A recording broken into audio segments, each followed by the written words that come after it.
Estou vendo que são 5 alunos presentes. Será que entra mais gente, pessoal?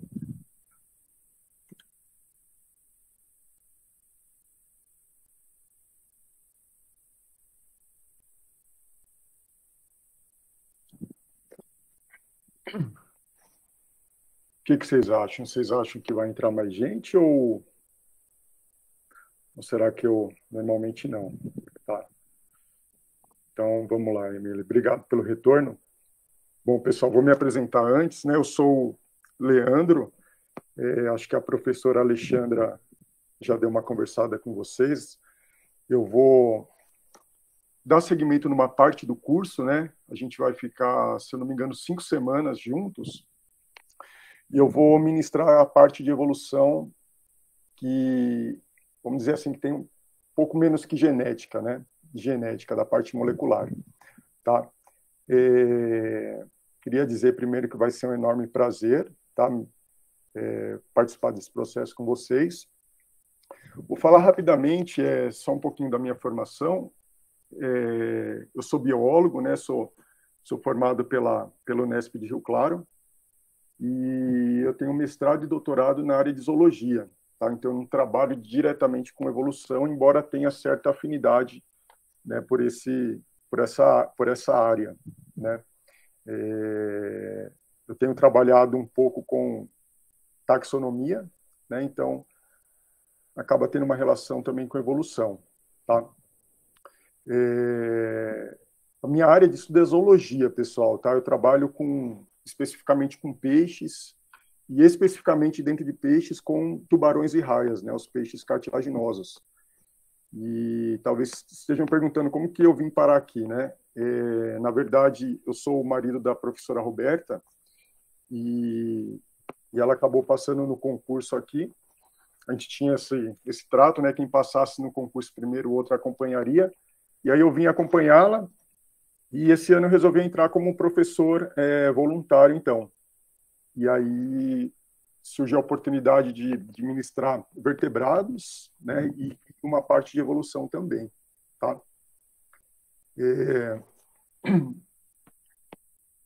Pessoal, em relação, já vou começar a aula também para não ficar muito, mas só falar um pouquinho em relação à presença e avaliação nesse período que a gente vai estar junto.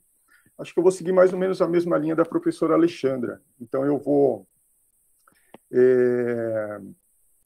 A gente vai ter as aulas, geralmente vão ser aulas síncronas, sempre eu vou tentar dar aulas síncronas para a gente poder ter esse contato já.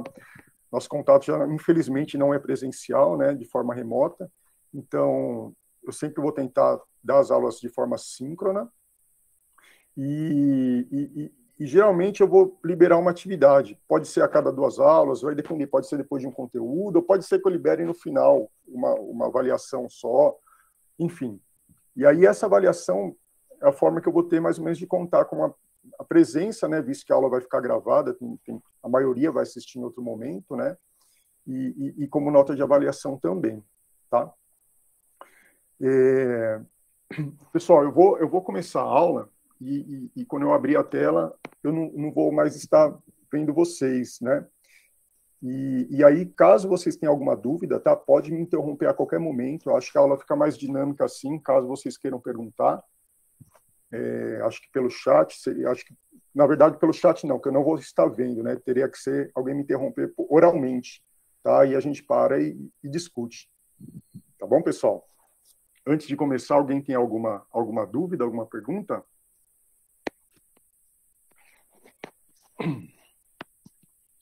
Bom, tá bom. Deixa eu compartilhar a tela aqui com vocês. Beleza, Ítalo. Estou começando a usar agora aqui o Google Meeting, então tenha um pouquinho de paciência aqui. Vamos lá, deixa eu achar aqui.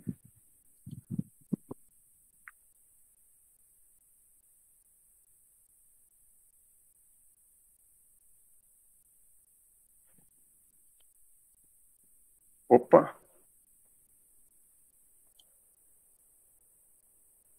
Espera aí que deu algum.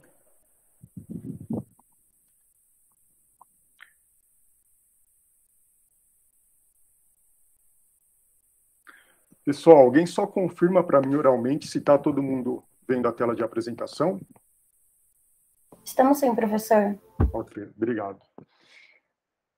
Vamos lá, gente.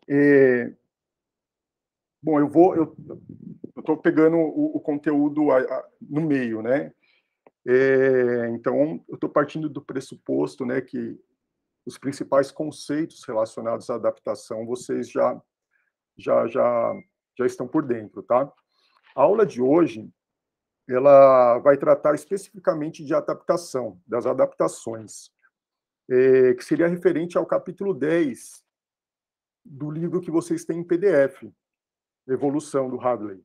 É isso, né? Vocês têm esse livro, a professora Alexandra me falou que vocês têm em PDF, então seria o capítulo 10 do livro lá, tá bom? Inclusive, eu vou usar até algumas figuras desse capítulo. Vamos lá, gente. Eu vou tentar não dar uma aula muito longa, que eu sei que vocês acabam, né, dispersando, principalmente remotamente, fica difícil. Pessoal, primeira coisa, só para a gente, eu sei que vocês já sabem, né, mas só para a gente resgatar o que seria adaptação, né? Adaptação, então, seria a adequação dos organismos à vida em seus ambientes. Então, não seria características que fazem com que os organismos fiquem adaptados a viverem em seu ambiente, tá? Então, eu coloquei vários exemplos aqui mais óbvios, né? Nem sempre é tão óbvio assim, mas, por exemplo, um cacto, ele é uma espécie de vegetal adaptada a um ambiente árido, né, desértico, e uma das suas adaptações, né, eu vou falar mais emblemáticas, lógico que o indivíduo ele vai ter inúmeras adaptações, né, mas uma das suas adaptações para viver num ambiente seco, ele tem a folha transformada em espinhos, então ele não tem folhas como a gente conhece, ele tem espinhos, e isso faz com que diminua a perda de água para o ambiente, né, porque a planta ela perde água através da transpiração, né, pelas folhas. Quando a gente tem uma folha transformada em espinho, ela diminui muito a perda de água. E ele acaba fazendo fotossíntese pelo caule. Por isso que o caule dos cactos são verdes, tá? Outro exemplo fácil aqui, né, uma borboleta que tem esse ocelo na asa, né? Esse ocelo lembra, na verdade, essa coloração lembra o olho de alguma ave. Então é uma adaptação de defesa, né, contra predadores, né? Algum predador vê essa borboleta, ela acha que é outra coisa, ela acha que é um indivíduo maior, alguma ave, então ela não vai predá-la, né? A gente tem o peixe palhaço aqui, né, o Nemo, né? E ele tem como uma adaptação também de defesa, né? Ele vive aí no meio de anêmonas, né? As anêmonas liberam uma substância urticante, né, que queima, só que esse peixe ele é imune a essa substância. Então é uma estratégia de defesa, ele desenvolveu no seu corpo mecanismos que fazem com que ele não seja afetado por essa substância. Então, ele consegue viver em harmonia com uma anêmona e usufruir da defesa dessa anêmona, né? Inclusive, ele tem essa coloração berrante, né, que é uma coloração aposemática, que justamente indica para outros predadores, né, que ele apresenta algum perigo no sentido de ser venenoso, que não é o caso, né? Ele vive, na verdade, tem uma relação com outro ser vivo que esse sim seria venenoso, né? Aqui uma flor, na verdade, uma flor que ela lembra muito o inseto que a poliniza. Então, muitas vezes o inseto chega próximo a essa flor, na verdade, achando que é um parceiro sexual, acaba assimilando ali no pólen, quando ele vai para outra flor, ele faz a polinização. Então, é uma adaptação dessa flor para a reprodução. Tá, e aí tem outros, aqui não vou ficar falando muito, mas o tamanduá tem uma língua adaptada para a captura de formigas, né, uma língua comprida, que ele consegue colocar ali, se alimenta de cupins, né, também consegue colocar no cupinzeiro, uma língua pegajosa. A gente tem o guepardo, né, que acho que é o animal mais rápido do mundo, né, então ele tem músculos, né, desenvolvidos para a corrida, é uma adaptação, né. A coloração também faz com que ele fique meio camuflado ali no ambiente para suas presas. Tá? Então, uma série de adaptações aí só para a gente resgatar esse conceito. A primeira coisa, gente, que eu queria falar para vocês é o seguinte: eu queria deixar bem claro que a seleção natural é a única explicação conhecida para adaptação. Tá? Existem outras teorias, mas a gente vai ver que elas não funcionam, né? Elas não são aplicáveis, né? Eu vou falar principalmente de duas ou três aqui, mas uma teoria, a mais antiga de todas, né, seria a teologia natural, que é muito relacionada ao criacionismo, né? Não estou falando nada contra a religião, né, mas só estou dizendo que a religião, em termos científicos, ela não consegue explicar a adaptação, tá? O que diz a teologia natural, né? Ela apresenta uma explicação sobrenatural. Ela diz que um ser superior criou, né, as formas de vida que a gente tem hoje e todas já bem adaptadas ao ambiente. Então, ele nem infere aí um conceito de evolução. Ele fala que as criaturas já seriam criadas bem adaptadas, né? Essa explicação, por si, ela já é anticientífica, porque ela resgata uma explicação sobrenatural. Isso, por si, já é anticientífico.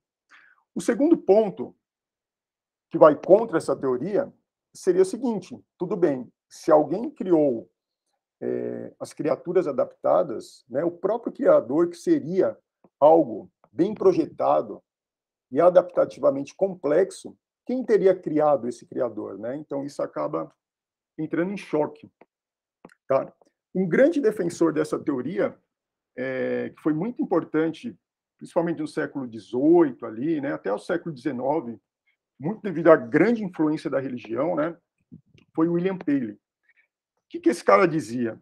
Eu coloquei duas fotos aqui, porque ele dizia o seguinte: qual que era o argumento dele? Quando você, por exemplo, vai num rio, encontra um monte de pedras redondas, você pode dar uma explicação que essas pedras surgiram ao acaso, né?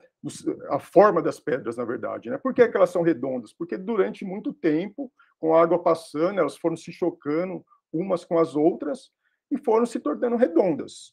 Então, você tem uma explicação de que isso poderia ter surgido ao acaso. Porque quando a gente fala de seleção natural, são coisas surgindo ao acaso, né? É um processo passivo, não ativo, né?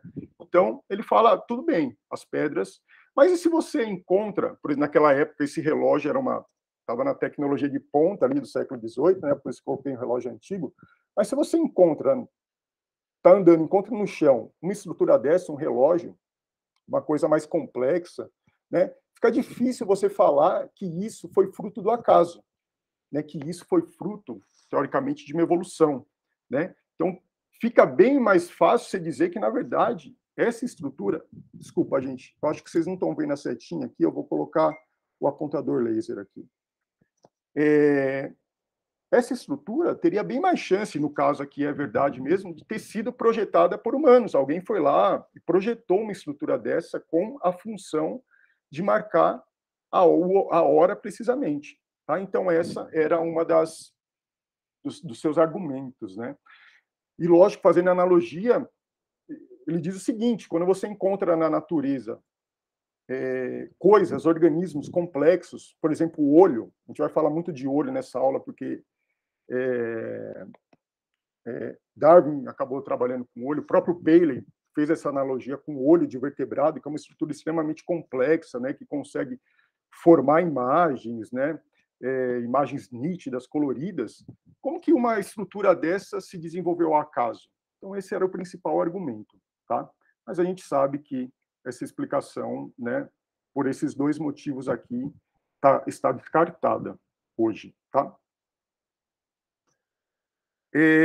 A segunda teoria, que vocês conhecem também, seria aquela teoria que foi desenvolvida principalmente por Lamarck, né, o lamarckismo, que seria a herança dos caracteres adquiridos, e que entra na questão de que a evolução ela é dirigida, né? Então, botei essa fotinha aqui. Se você começa a usar muita estrutura, tem a tendência dessa estrutura se desenvolver. Isso, de fato, pode acontecer, no caso dos músculos. Só que ele considerava que esse desenvolvimento, o fato, essa mudança, essa mutação dirigida, ela seria herdada pelos descendentes, o que de fato não acontece. Então, isso já é a primeira característica que derruba aí o lamarckismo com uma explicação de adaptação, né? E mesmo assim, pessoal, pensem comigo, se você trabalha uma estrutura e ela se desenvolve, e isso realmente acontece, o mecanismo que faz com que essa estrutura se desenvolva Em algum momento ele apareceu.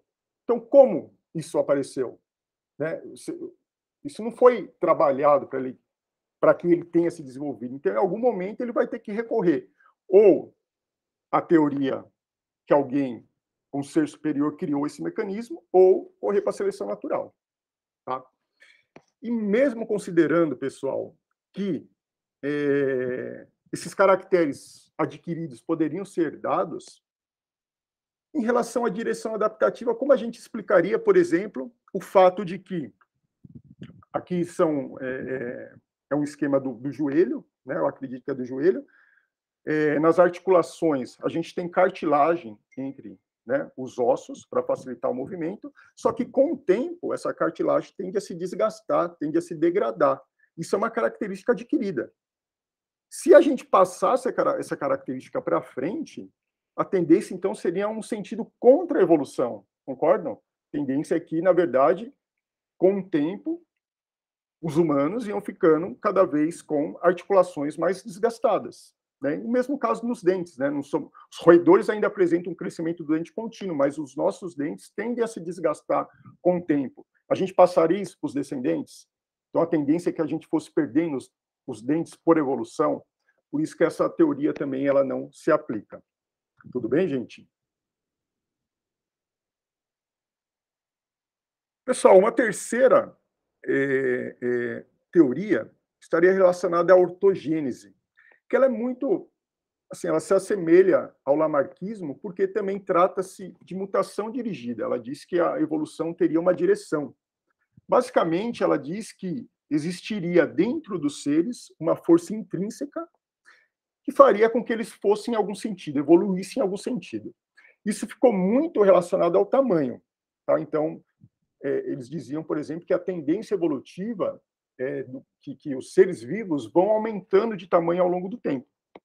Tá? E essa teoria, assim, a gente nem leva muito em conta porque ela é muito contraditória. Então, imagina, hoje em dia a tendência seria que a gente tivesse a maioria das formas gigantes, né? Eles mesmos, eu coloquei a foto aqui desse acho que é um alce irlandês, é uma espécie extinta já, que ela apresenta grandes chifres, né? E os estudiosos que defendiam essa teoria, acho que hoje nem tem pessoas que defendem essa teoria, eles diziam o seguinte, que essa espécie foi extinta porque tinha essa tendência desses chifres crescerem de tamanho, até um ponto que o alce não conseguia mais carregar esses chifres. Então, olha como é uma coisa contraditória que vai contra a evolução, na verdade. Tá? E aí, pessoal, para concluir essa primeira parte, a gente tem, então, a seleção natural como a única explicação conhecida para a adaptação. Né? Coloquei aqui essa figurinha, né, mostrando o lamarquismo, né? Ele dizia basicamente que as girafas, né, elas se alimentam de folhas que estão no alto das árvores, então ela precisa ficar esticando o pescoço para conseguir se alimentar. Então o indivíduo vai esticando, ele consegue ao longo da sua vida fazer que seu pescoço fique um pouco mais comprido porque ele fica esticando. Essa característica seria herdada, então, pelos seus filhos, que nasceriam com o pescoço um pouquinho mais comprido, e assim por diante. Isso explicaria o fato das girafas, hoje em dia, terem um pescoço comprido. Agora, a teoria da seleção natural, ela é totalmente passiva, gente. É uma coisa totalmente aleatória. O que diz essa teoria? Na verdade, eu sei que eu estou repetindo coisas que vocês já sabem, tá? Mas é importante a gente colocar isso no começo. Mas é uma teoria que diz que a evolução é totalmente ao acaso. Você teria, em uma população de girafas, dos ancestrais das girafas, vamos colocar assim, indivíduos com pescoço um pouquinho mais longo e indivíduos com pescoço um pouquinho mais curto, né? Variabilidade intraespecífica. Aqueles que tinham o pescoço um pouquinho mais longo, eles têm uma certa vantagem sobre os outros. Eles conseguem se alimentar que folhas que estão mais no alto, né? E acabam evitando a competição com outras espécies. Isso confere uma vantagem evolutiva, por isso essa característica ela é selecionada pelo ambiente e passada aos seus descendentes, né? Então, conforme surgem mutações, por exemplo, genéticas, que acarretam fenótipos vantajosos, esses fenótipos tendem a se estabelecer na população por conferirem uma vantagem, né? E isso vai sendo passado aos descendentes. E a evolução ocorre dessa forma, de forma passiva e ao acaso. Ok? Pessoal, tudo bem até aqui? Estou falando muito rápido, tá tranquilo? Tudo bem, professor, tá dando para entender sim. Tá. Vamos lá, então, gente. Aí, o segundo ponto que a gente vai ver é o seguinte: a seleção natural, ela pode explicar todas as adaptações que a gente conhece hoje, né? Por exemplo, se a gente considerar uma adaptação bem simples aqui, que vocês estão carecas de saber, a questão, né, clássica, emblemática ali da coloração das asas das mariposas, lá da Inglaterra, no período da Revolução Industrial, onde a gente tinha uma população inicial que apresentava asas, a maioria dos indivíduos apresentavam asas mais claras, né? Isso fazia com que eles ficassem camuflados nas árvores, que também eram claras, muito devido à presença de líquen, né? Eles tinham uma vantagem evolutiva sobre os indivíduos que tinham uma asa mais escura, porque eles ficavam menos visíveis aos predadores. Com a Revolução Industrial, começou a ter um monte de liberação de gases poluentes, né? Esses gases acabaram matando os líquens das árvores, a fuligem deixou as árvores mais escuras e isso acabou se invertendo. A gente começou a ver um aumento na frequência dos genes que determinavam uma coloração mais escura. Tá? Se a evolução, a seleção explicar esse tipo de adaptação, que é uma adaptação simples, é tranquilo, é fácil. O que os críticos diziam? Voltar à questão do relógio lá. Os críticos diziam que e os órgãos complexos? Eles não podem evoluir por seleção natural. Como que você vai chegar numa estrutura como essa daqui, que é um olho de vertebrado, ao acaso? Isso seria impossível de acontecer. Então, essa era uma das críticas a Darwin. E aí Darwin, ele respondeu da seguinte forma: na verdade, ele teve que encontrar intermediários, porque isso daqui seria mais ou menos não um ponto final, porque a evolução não tem um ponto final, né? Mas um dos estágios ali mais posteriores, né? Um olho de vertebrado totalmente desenvolvido. Ele teria que dizer que as formas iniciais desse olho intermediárias existiam, de fato, né? Porque como você chegou numa estrutura dessa? Deve ter tido coisas intermediárias, né? Darwin dizia o seguinte: a evolução ela é gradual, ela é feita através de pequenos passos, pequenas mutações. Só que essas mutações, gente, como vocês sabem, precisam sempre ser vantajosas, porque se elas não forem vantajosas, elas não serão estabelecidas, tá? E aí, no primeiro momento, né, foi utilizado esse exemplo aqui. Isso daqui são olhos, né, de moluscos, e a gente observa, são olhos de moluscos viventes. Então, hoje em dia, olhando para os organismos viventes, a gente consegue observar essas formas intermediárias, né? Eu falei do olho de vertebrado, né? O polvo é um molusco, não é um vertebrado, mas o polvo ele tem um olho extremamente complexo, muito parecido com o olho de vertebrado. Então, a gente observa aqui, ó, uma gradação. No primeiro momento, você tem uma camada só de células pigmentadas, fotossensíveis, né? Depois você tem um estágio aqui, onde ocorre uma dobra dessa placa de células. Isso já aumenta o número de células sensíveis. Aqui você começa a observar a formação de uma cavidade aberta, né? Uma cavidade cheia de água, que é representada pelo olho do Nautilus, né? Uma espécie vivente hoje. Em seguida, nós já temos aqui uma cavidade fechada, preenchida por um fluido, que não seja água, um fluido celular. E assim sucessivamente. Aqui a gente já observa a presença de uma camada transparente protegendo. Esse fluido já observamos que parte desse fluido conseguiu se transformar numa lente, que é o cristalino. E aqui o estágio mais avançado, né, que seria um olho do polvo, né? Então, esse argumento já mostra que sim, existem passos intermediários, tá?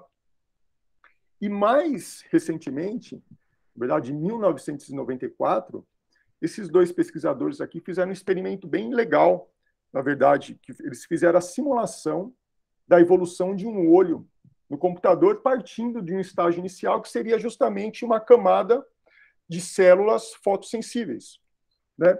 Então, o que eles fizeram? Eles partiram desse passo aqui e foram fazendo que ocorressem, permitiram que ocorressem várias mudanças ao acaso, né?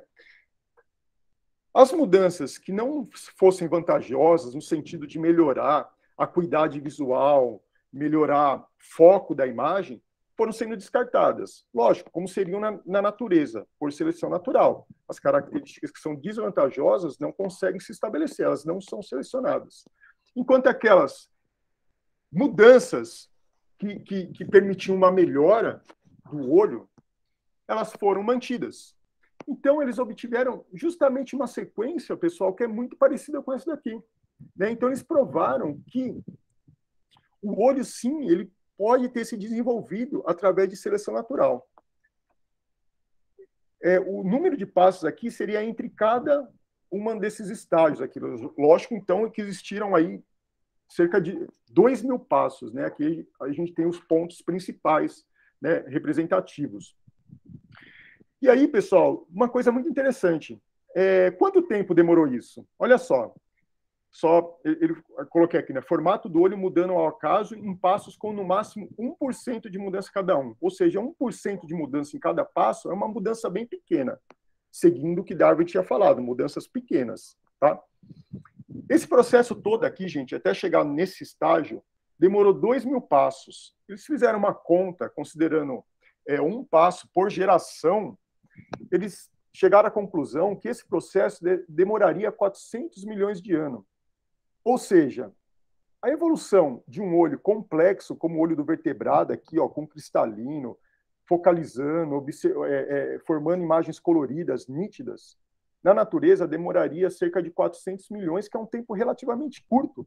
Então, mais do que eles provarem que é um processo que é possível a seleção natural, formar adaptações complexas, eles provaram ainda mais que evoluir é relativamente fácil, não é tão difícil. Não é à toa que o olho, né, ele evoluiu em vários grupos diferentes, de forma independente. Ok? E aí, pessoal, tinha outra crítica. Né? Tudo bem, aqui o que eu acabei de falar, né?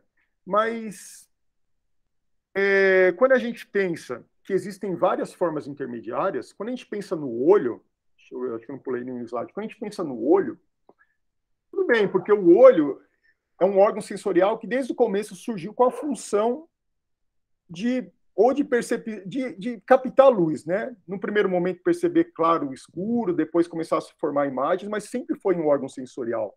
Mas se você pensar numa asa, por exemplo, vou ler aqui para vocês. Ó. Para ser produzido por seleção natural, um órgão precisa ser vantajoso para seu possuidor em todas as fases da evolução. Alguns críticos sugerem que as etapas iniciais ou intermediárias de um caráter sejam desvantajosas. Por exemplo, qual que seria a função de uma meia asa? Né? Vamos pensar assim, a asa, hoje a gente sabe que ela tem uma função, uma das suas funções é o voo, uma asa de ave, né? Mas qual que seria a função de uma meia asa? Então, Darwin agora teve que se preocupar em achar funções para os diferentes níveis de adaptações, né? Para os níveis intermediários, para o nível inicial ali. Então, se a gente pensa, por exemplo, na asa, né? Vamos voltar, nós vamos falar das penas da asa, né?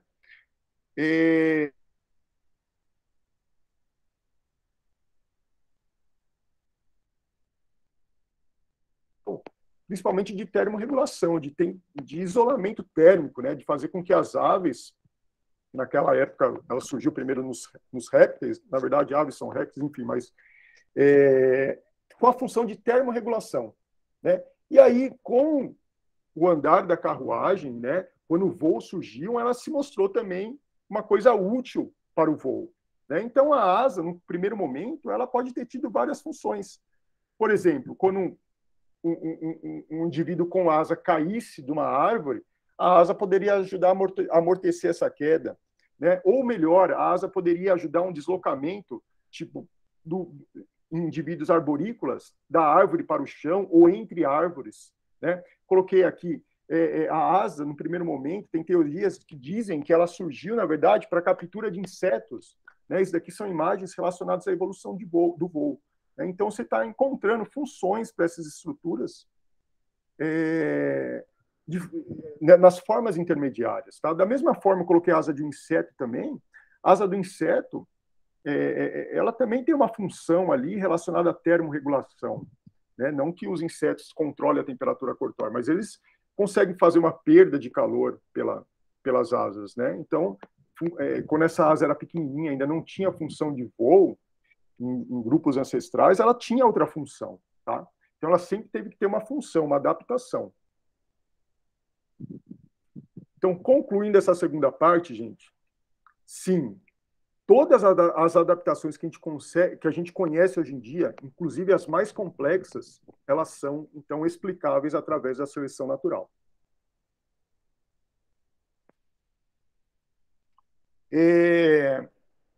Aqui a gente vai entrar na terceira parte, pessoal, que é a questão de como surgem novas adaptações, né? Então, deixar bem claro que as adaptações, elas surgem a partir de adaptações pré-existentes, né? De uma forma contínua, através de pequenos passos que são vantajosos, tá? A gente tem, por exemplo, de novo o olho aqui, né? Mas estruturas que evoluem através de mudanças em estruturas que têm uma função constante. Então, o olho, ele sempre, desde o começo, ele sempre foi um órgão sensorial. Mas aqui a gente também tem outro conceito, a gente tem um conceito de pré-adaptação, né? Novas adaptações podem evoluir por mudanças aqui, ó, na função de uma estrutura.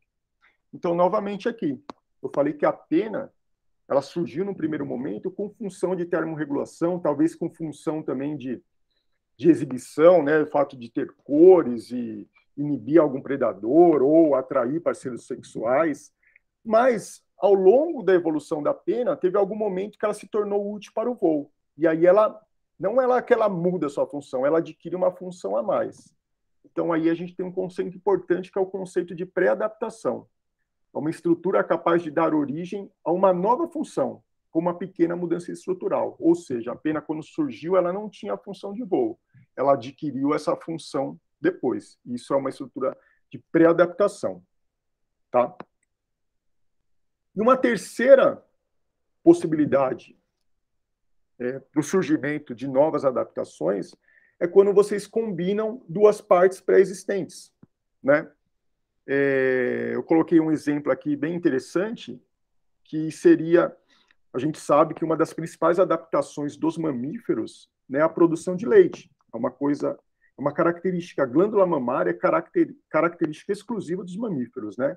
Que tem a ver com o cuidado parental, né, de alimentar a cria. Como que surgiu? Essa adaptação está relacionada ao leite, ele é constituído principalmente por um açúcar chamado de lactose, né? Então, em algum momento da evolução, a teoria, essa lactose ela é produzida por uma enzima, né? E essa enzima produtora de lactose, na verdade, ela surgiu pela combinação de duas enzimas que não tinham relação nenhuma. Ela surgiu pela combinação de uma enzima do complexo de Golgi e com uma enzima de lisossomos que tinha uma ação antibacteriana. Por alguma situação ao acaso, em algum momento elas se juntaram e deu uma estrutura capaz de produzir lactose. E aí isso acabou ficando estabelecido, conferiu uma vantagem de cuidado parental para os mamíferos, e hoje é uma das principais características, uma das principais adaptações de uma classe, né, de animais. Né? Outro exemplo, esse daqui eu acho que vocês conhecem já, mas seria em relação ao surgimento da mitocôndria. Né? A mitocôndria, qual que é a ideia? A ideia é que, em algum momento, uma célula procariótica, né, uma célula bacteriana, englobou outra célula bacteriana menor.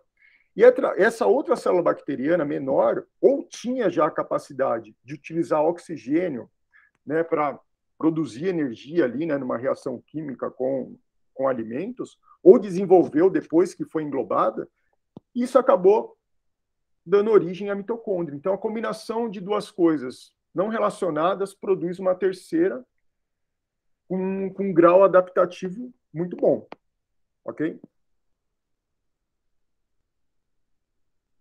Pessoal, tudo bem até aqui? Tá tranquilo? Bem, sim, professor. Tá bom, se tiverem dúvida, podem falar, tá? Pessoal, a gente está indo para a quarta parte, tá? Que é a questão... Agora vou ter que falar um pouquinho de genética, né? Que é o forte da professora Alexandra, mas não o meu. De como as adaptações evoluem, né? seria a parte relacionada à genética da adaptação. Vou bater na tecla, de novo, está repetitiva essa questão dos pequenos passos, né? Mas isso é muito importante. A teoria de Fischer, ele fala o seguinte, ele fala que todos os organismos que estão na face da Terra hoje, eles estão muito bem adaptados ao ambiente, né? Porque caso eles não tivessem, eles não estariam aqui, eles morreriam, certo? Então ele diz o seguinte, que os caracteres, né, quando a gente pega um organismo, seus caracteres, vou mostrar essa figura aqui, né? Tem um caráter X, pode ser qualquer coisa, pode ser coloração, pode ser tamanho do braço, qualquer caráter, né? Relacionado com valor adaptativo. Esse caráter, sempre ele vai ter um ponto aqui, que ele vai ter o valor máximo, o valor ótimo de adaptação. E Fischer diz o quê? Que as espécies, esse caráter, né, as espécies apresentam esse caráter próximo a esse pico aqui, porque elas estão bem adaptadas, elas estão aqui, né? E aí ele diz o seguinte, que a evolução ela só vai ocorrer por pequenos passos, né, que foi o que a gente viu. Ou seja, com mutações que vão produzir pequenas mudanças, né? E ele fala que a evolução nunca vai acontecer por macromutações, ou seja, por mutações que vão causar grandes mudanças. E aí, ele utiliza essa figura para explicar. Por exemplo, se você tem aqui, ó, vamos supor que o organismo apresenta o caráter, né, nesse ponto aqui, ele está próximo do ótimo. Se ele sofre uma pequena mutação em relação a esse caráter, essa mutação tem 50% de chance de ser adaptativa. Por quê? Porque se essa mutação for nesse sentido, vai aproximar o indivíduo do pico, certo? Então ele vai ficar mais adaptado, essa forma vai ser selecionada e vai tender a se manter na população. Por outro lado, a mutação pode ser em outra direção. Então ela pode ser no sentido contrário e vai afastar esse organismo do valor ótimo adaptativo. Então ele diz o seguinte, uma mutação pequena, ela sempre vai ter 50% de chance de ser adaptativa e 50% de não ser.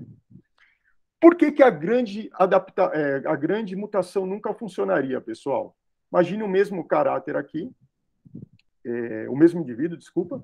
Se ele sofrer uma mutação grande, se ela for para esse lado aqui, tá, lógico que ela vai afastar muito o indivíduo do seu ótimo adaptativo, esse indivíduo vai morrer. Mas se for no outro sentido, é a mesma coisa. Ela vai passar pelo pico, só que ela vai jogar lá na frente.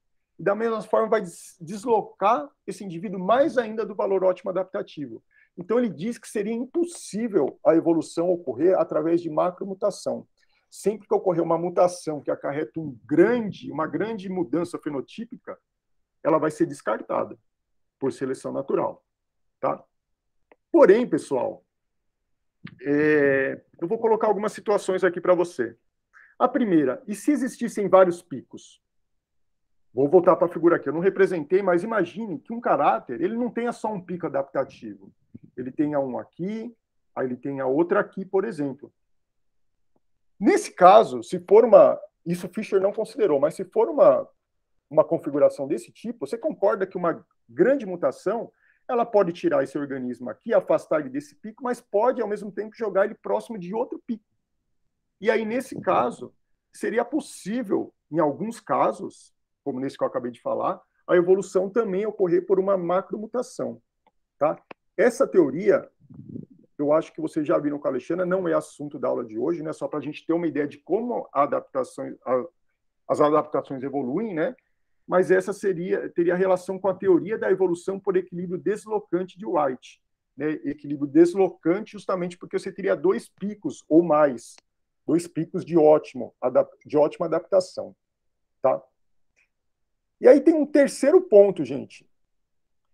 E se a gente, porque Fischer ele considera que as populações estão todas bem adaptadas, mas e se for uma população que não está muito bem adaptada, ou seja, ela está aqui, ó, longe do pico?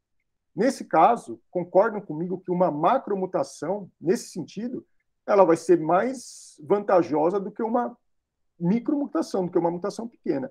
Nesse caso, também, a macromutação pode fazer com que a evolução ocorra. Tá? Então, gente, hoje em dia, a teoria de Fischer ela ainda é a mais aceita, porém, ela está em processo de mudança. ela está tendendo a ser ampliada, considerando a possibilidade de se existirem para algumas populações mais que um pico adaptativo para certo caráter, né, ou que algumas populações não estejam muito bem adaptadas. Ok?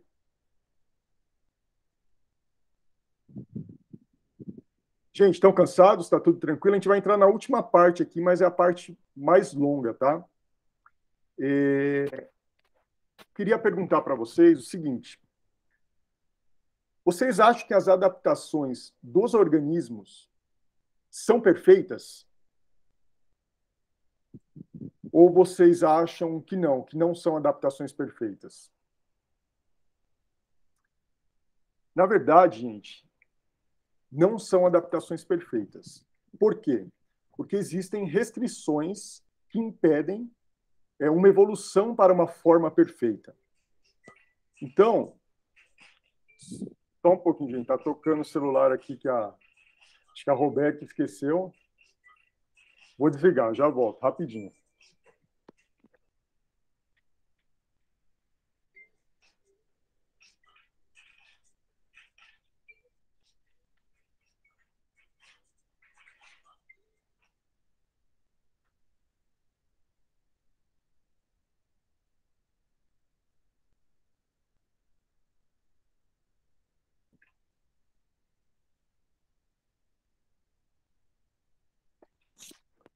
Coisas do ensino remoto, né? Aí eu coloquei essa frase aqui, gente. Ó, se não existissem restrições ao possível, o melhor fenótipo viveria para sempre, seria inatingível pelos predadores, colocaria um número infinito de ovos e assim por diante. Então, as adaptações não são perfeitas, tá? Porque se fossem, a gente teria formas aí dominando o mundo, tá? E aí, gente, as adaptações, elas podem ser imperfeitas devido a vários motivos, que é o que a gente vai ver nesse último tópico. Tá? Por exemplo, eu tentei dar exemplos em muitas que eu acho que fica mais fácil o entendimento. Tá? Na América Central, hoje, a gente encontra algumas espécies de plantas que produzem frutos extremamente grandes, tá? E com uma casca muito dura, tá? E é muito normal, na época reprodutiva dessas árvores, vocês verem no pé dessas árvores um monte de fruto apodrecendo ali, né? Um monte de fruto no pé da árvore. Isso às vezes acontece aqui também. Eu não sei se é o mesmo caso, mas se a gente fazer uma analogia com a jaca, tem até uma jaca no campus, né? E é normal a gente ver um monte de jaca ali apodrecendo. Eu não sei se é o mesmo caso, mas eu acredito que possa ser que eu vou explicar para vocês. Vocês sabem que existe uma relação muito grande, né, ecológica entre os vegetais e os animais na dispersão de sementes, né? Por isso que existem os frutos. Os frutos eles tendem a ser cheirosos, suculentos, né, doces, justamente para fazer com que animais comam esses frutos e acabem dispersando a semente, né? A semente às vezes passa pelo trato digestivo, quando o animal ele defeca em outra parte, ele faz a dispersão. Só que a fauna atual da América Central é formada principalmente por pequenos mamíferos. Então, quando esses frutos caem ali, esses mamíferos eles comem um pouquinho, mas logo se saciam. Eles não dão conta de comer esses frutos, muitas vezes não conseguem nem atingir a polpa do fruto, porque a casca é muito dura. Então, acredita-se que, na verdade, esses frutos eles estão adaptados a uma fauna que existiu há cerca de 10 mil anos atrás. Então, há cerca de 10 mil anos atrás, a gente tinha na América Central uma megafauna de mamíferos. A gente tinha aqui, ó, preguiça gigante, a gente tinha mamute, né? A gente tinha essa forma aqui, que é um gonfódio. A gente tinha uma espécie de urso também muito grande. Enfim, a gente tinha vários mamíferos que se alimentavam dessas frutas e conseguiam dispersar. Esses vegetais eles estavam adaptados a essas formas. Quando ocorreu uma mudança no ambiente, eu estou incluindo aqui a mudança, então, na fauna, né? Não teve tempo suficiente ainda, 10 mil anos não foi o suficiente para que essas espécies aqui se adaptassem, né, novamente a essa nova fauna. Então, eles estão mal adaptados ao ambiente por um lapso de tempo.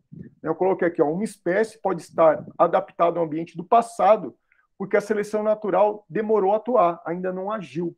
Então, são exemplos de formas mal adaptadas, tá? Por uma questão de tempo. Segundo motivo do porque a gente pode observar a adaptação imperfeita. Restrição genética. Então, outro exemplo. Imagina que uma população,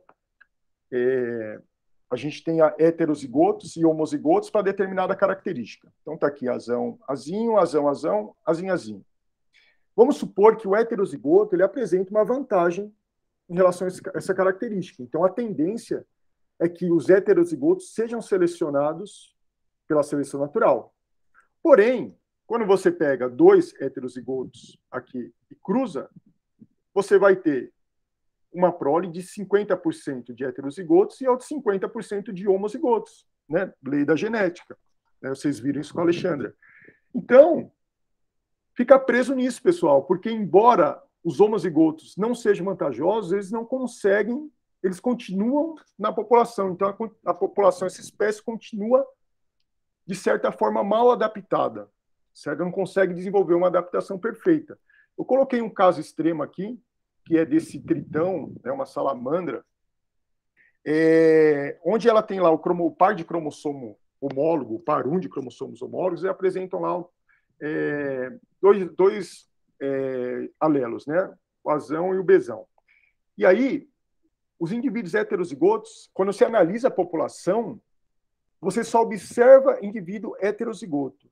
Só um A, um B, um A, um B. E aí, os pesquisadores foram ver isso, o que eles observaram? Que no cruzamento, né, a cria, a prole desses indivíduos, todos os indivíduos que eram homozigotos morrem. Então, olha como essa espécie está mal adaptada nesse sentido. Como ocorre uma perda de energia, né, no sentido de que ela investe energia numa prole e metade não morre, porque o homozigoto ele é fatal. Né? Então, um outro exemplo, na verdade, de uma restrição genética. E essa ineficiência ela é mantida porque ainda não surgiu uma mutação melhor. Então, em algum momento, pode surgir uma mutação que vai fazer com que os homozigotos sejam viáveis. Tá? Ou talvez se tornem, em algum ponto, mais vantajosos até do que os heterozigotos.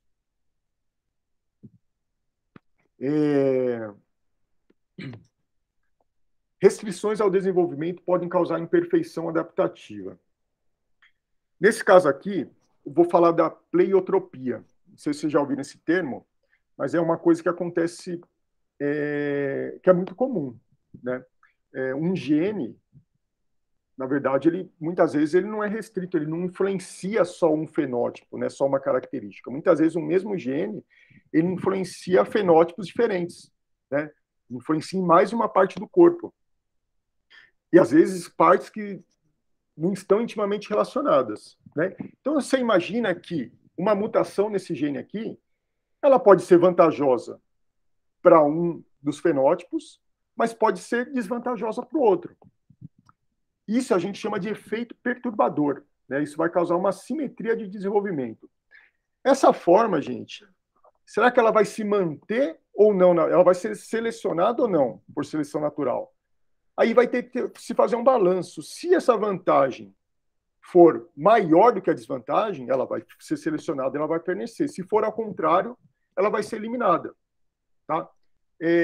A gente tem um exemplo, eu estou lembrando aqui, de uma mosquinha, uma mosca, na verdade, que atacava algum produto, não sei se era algum fruto, algum legume, enfim. E aí começou a se usar inseticida contra essa mosca, e aí, lógico, com o tempo, a mosca começou a desenvolver, não é errado falar isso, né? Mas acabou sendo selecionados indivíduos que tinham mais resistência, e chegou num certo ponto que a gente só tinha mosca resistente. Porém, esse gene relacionado à resistência, ele também causava uma assimetria de desenvolvimento, ele fazia com que as moscas ficassem assimétricas, ficassem tipo, uma asa um pouquinho para frente e outra para trás. Só que essa característica acabou se mantendo. Então, as moscas ficaram tortinhas, porque era mais vantajoso ela ser resistente a esse inseticida, isso oferecia mais vantagem que a desvantagem dessa assimetria do corpo. Tá? Mas uma coisa interessante é que essas assimetrias, depois, elas tendem a sumirem na população, porque a evolução faz com que genes que reduzem esse efeito perturbador comecem a ser selecionados, a gente chama isso de seleção colonizadora, e esses genes modificadores, até que depois de um tempo, as mosquinhas voltaram a ficar simétricas. Tá? Isso evolutivamente falando.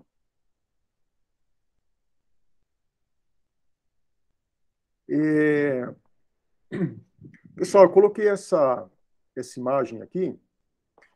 Deixa eu explicar o que ela representa antes. Ó, isso aqui são conchas, tá, de gastrópodes, de moluscos, cortadas transversalmente. Tá? O que seria esse morfoespaço aqui? Esse morfoespaço ele representa todas as formas possíveis de conchas que poderiam existir. Tá? O que representa essas áreas mais sombreadas, né? Área C, área D, aqui área A, né? Área C, área D. Seriam somente as formas que são ou foram observadas na natureza. Então, o que a gente observa aqui? Que existe uma possibilidade imensa de formas, mas as formas que a gente consegue observar que existem são poucas, não são muitas. É uma minoria. Aí a pergunta que eu faço é por que essas outras formas aqui, que é esse verdinho mais claro, por que elas não ocorrem na natureza, né? Então a gente teria aí duas respostas. Primeira, pela seleção natural, que é o que a gente está vendo até agora. Ou seja, essas formas, elas não existem porque quando elas surgiram, elas não eram vantajosas e foram eliminadas por seleção natural contrária. Elas eram muito mal adaptadas. Essa é uma explicação. Agora, a gente teria outra explicação nova, que seria o que a gente está vendo aqui, uma restrição. Ou seja, nunca ocorreu uma mutação que fizessem aparecer essas formas. Isso seria outra explicação. E aí, gente, eu estou levantando essa questão porque os estudiosos que estudam evolução, eles têm que tomar cuidado. Porque quando eles estão estudando uma forma que não foi estabelecida por seleção natural, mas simplesmente não existe porque ainda não ocorreu uma mutação que gerasse essa forma, ou seja, você está estudando uma coisa que, na verdade, não foi selecionada. Ela só tinha ali, mas ela não foi selecionada a partir de outras variantes, porque essas outras variantes não existiram. Quando você faz isso, estuda uma característica, considerando ela que, na verdade, é uma restrição, considerando ela como uma adaptação, isso é um erro. Tá? Isso pode causar tendências na sua análise. Tá? E aí eu coloquei uma terceira aqui, que são restrições de desenvolvimento, porque pode ter formas aqui que não existem, por exemplo, porque através de leis da embriologia, elas não conseguem se formar, elas são inviáveis. Tá? Só que aí, nesse caso, isso acaba entrando também como seleção natural. É uma seleção natural, elas não se formam porque a embriologia não deixa. Tá? Eu coloquei essa analogia aqui, né, porque a gente tem, por exemplo, formas... coloquei um elefante com asas, porque tem formas que são impossíveis de acontecer. Aí isso não acontece, não é por seleção natural, não é por restrição, é porque simplesmente vão contra as leis da física. Por exemplo, elefante com asas é impossível de acontecer, porque é uma forma que é inviável. Né? Por quê? Pela lei da gravidade. Não tem como um elefante voar, não tem como ter uma estrutura que faça um elefante voar. Tá? Porque desobedece às leis da física.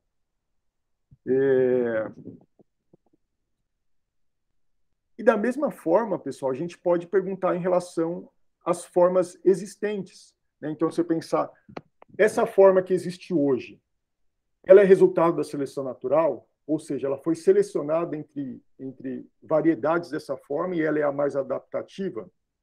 Ou será que essa forma existe porque ainda não surgiu nenhuma outra melhor que ela? Ou seja, ainda não surgiu uma mutação que produzisse outra forma diferente desta. Tá? Essa parte é meio subjetiva, né?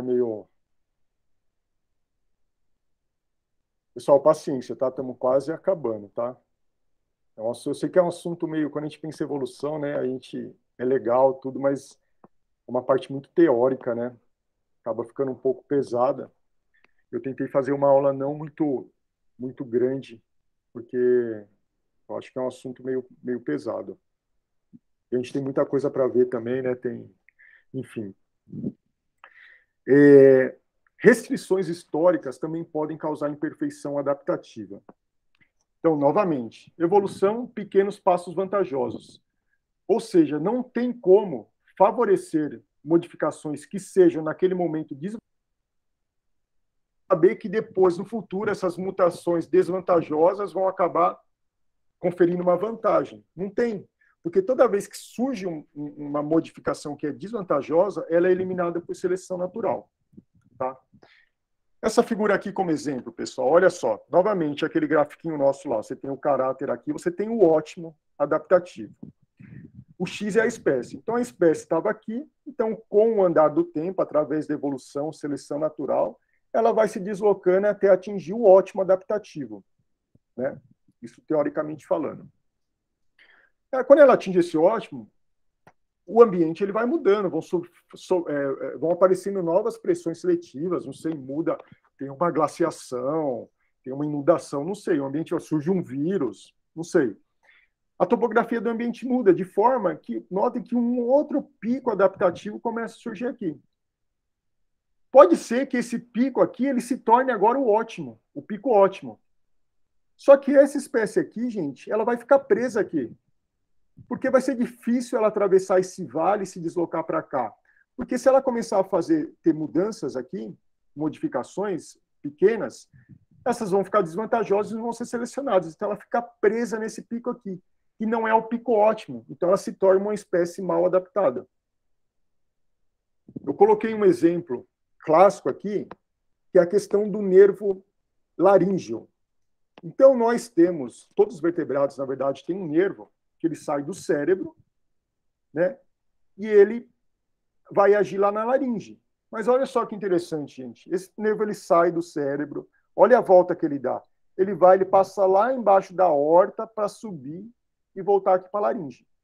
Quando a gente considera nós, os humanos, ele percorre uma distância de 30 a 40 centímetros. Ainda não é tão absurdo. Mas se a gente considerar uma girafa, gente, olha que absurdo. Esse nervo da girafa, ele sai do cérebro, ele desce todo o pescoço dela, ele passa lá do lado do coração e volta para inervar a laringe. Só não seria bem mais simples esse nervo ele sair do cérebro e ir direto para a laringe aqui? Ou seja, tem todo um desperdício aqui de material, o sinal vai demorar mais tempo, vai percorrer um espaço bem maior, tem todo um gasto energético à toa. É uma má adaptação. Como a gente explica isso? Se a gente olhar a história dos vertebrados, né, os ancestrais, né, eram formas, né, parecidas com peixes, né? Eu botei até um tubarão aqui. O que a gente tem? Estou aumentando essa imagem aqui do lado, mas aqui seria o cérebro. O nervo laríngeo seria esse daqui, o quarto ramo. Então, para um peixe, ele não tem problema nenhum. Ele se desenvolveu porque era a melhor forma. Naquele momento, a melhor forma era essa conjectura. Só que com o desenvolvimento, a configuração dos mamíferos mudou. Só que foi mudando a ponto de que não tinha nenhuma mudança pequena que fosse vantajosa. Não tinha como você pegar esse músculo e fazer ele rasgar aqui a aorta. Então, isso foi levando a uma adaptação, a um nervo mal adaptado, por uma restrição histórica. Tudo bem? Tá claro, gente? Tá? Tem umas partes que são meio, acho que um pouco... E aí, gente, ainda entrando dentro da questão do acidente histórico, só que agora não para explicar uma má adaptação, mas para explicar que, às vezes, as espécies não têm diferenças adaptativas significativas entre elas. Olha só, de novo, nosso gráfico lá, só que com duas espécies, né? A gente tem uma topografia aqui que vai... Uma condição inicial que a espécie 1 ela vai ter considerando o mesmo caráter, né? Vai ter um ótimo adaptativo aqui e a espécie 2 vai ter um ótimo adaptativo aqui. Com o tempo, nessas condições aqui, cada espécie vai atingir seu ótimo adaptativo. Beleza. Só que a topografia ambiental ela vai mudando. E ela pode mudar a um ponto que começa a surgir outro pico adaptativo para a espécie 1 aqui e outro tipo adaptativo para a espécie 2 aqui. Até chegar num ponto que esses picos eles se tornam iguais para as duas espécies. Ou seja, o ambiente, a pressão seletiva é a mesma agora, só que cada espécie, por, no momento inicial, terem desenvolvido adaptações diferentes, cada espécie permaneceu com uma adaptação diferente para enfrentar a mesma pressão seletiva, para a mesma função. Esse daqui é o caso do exemplo, tem um exemplo que seria os cangurus e as gazelas. Os dois apresentam basicamente o mesmo nicho ecológico, né? Têm um hábito de vida muito similar, vivem em ambientes muito similares, só que eles desenvolveram modos de locomoção diferentes, provavelmente por causa disso daqui. Então, o canguru ele se desloca através de saltos e a gazela correndo. Então, são adaptações diferentes, né? Não são má adaptações, nesse caso, diferente lá da questão do pescoço, só são adaptações diferentes, né? Aqui, ó, a diferença entre as espécies não é adaptativa, uma vez que cada espécie estaria bem adaptada em ambos os picos.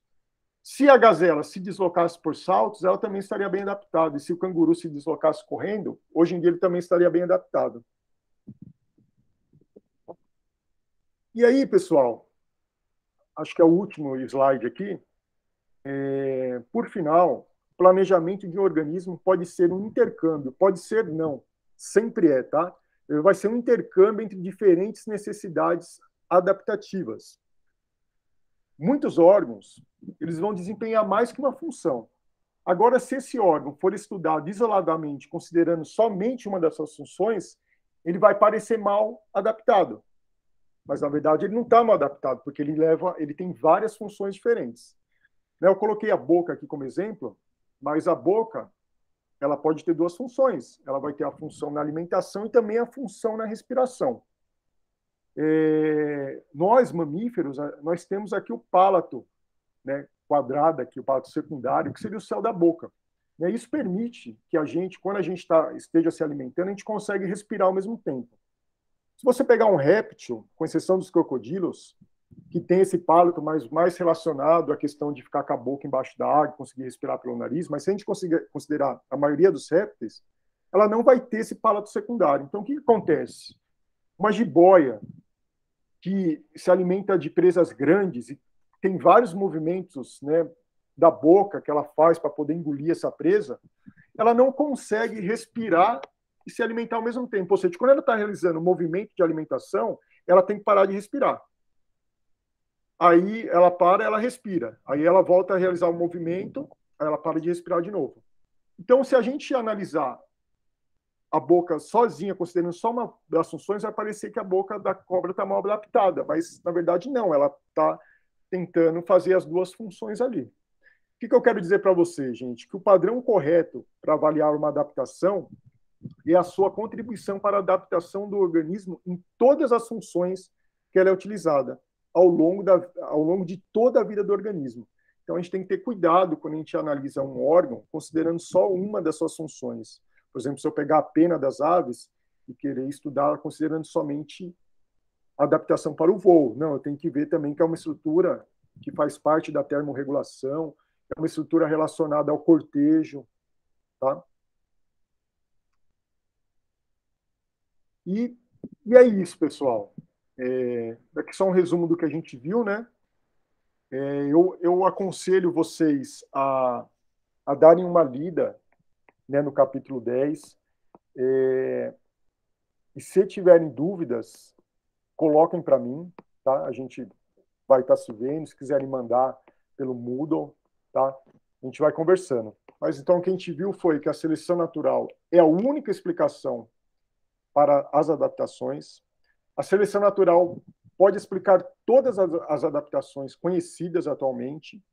Depois a gente viu como que elas podem surgir, como que elas evoluem, que é a parte lá da teoria do Fischer, microadaptação, micromutação, macromutação, e por fim, nós vimos que as adaptações não são perfeitas e os vários motivos do porquê elas podem não ser perfeitas.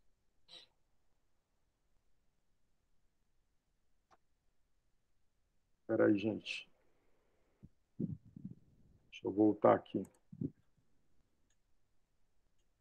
Pessoal, tudo bem? Muita coisa, pesado. Posso, Emily, com certeza. Eu vou colocar lá no Moodle tanto os slides e as aulas. Ah, tá. Se as aulas sim, serão apenas a princípio, sim, Emily, mas a gente fica aberto a sugestões. Se vocês quiserem marcar falar, professor, a gente queria se reunir para tirar algumas dúvidas, a gente se reúne em outro momento, mas a princípio as aulas vão ficar de quinta de manhã, tá?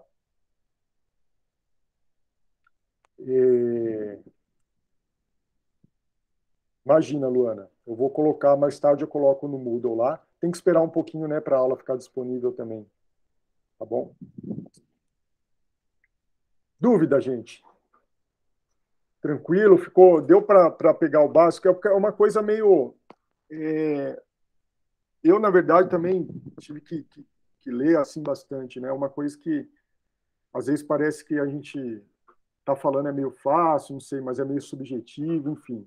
Mas eu aconselho que vocês leiam o livro lá, tá? E se tiverem dúvidas, me mandem. Se quiserem marcar uma aula separada para a gente tirar dúvidas, eu estou à disposição também. Tá bom? Se for isso, eu vou... Se não tiverem mais questão, eu vou me despedir de vocês, então.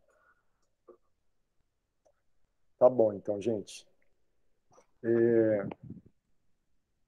Obrigado pela atenção de vocês.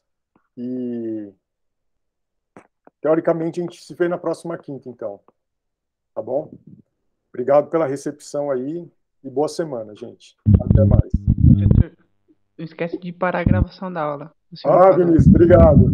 Com certeza já ia esquecer já. Vou parar agora. Obrigado. Tchau. Tchau, tchau.